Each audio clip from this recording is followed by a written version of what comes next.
ঐক্যকে ধরে রাখা এবং ফ্যাসিবাদ বিরোধী যে জাতীয় ঐক্য সৃষ্টি হয়েছে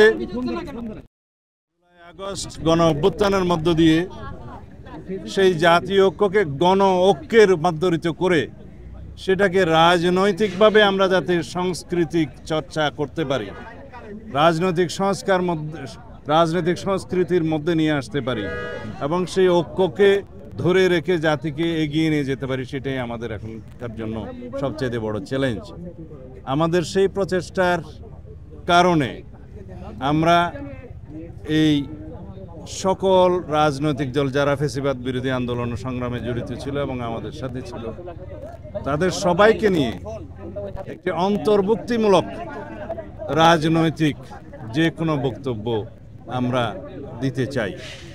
এখন যে কোনো রকমের অনৈক্যের বীজ যাতে আমাদের ভিতরে বপন না করতে পারে কোনো ফ্যাসিবাদী শক্তি এবং ফ্যাসিবাদের দূষররা, সেদিকে আমাদের লক্ষ্য রাখতে হবে। আমাদেরকে আজকে মাননীয় প্রধান উপদেষ্টা আহ্বান করেছিলেন, আমরা এসেছিলাম, কথা বলেছি। আমরা আমাদের পরামর্শ যা দরকার রাষ্ট্র পরিচালনা হিসাবে এবং বিভিন্ন বিষয়ে যে সমস্ত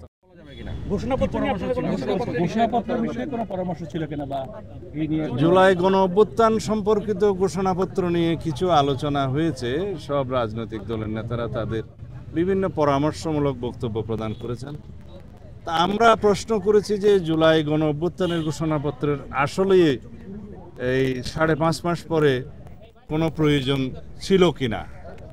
যদি থেকে থাকে সেটার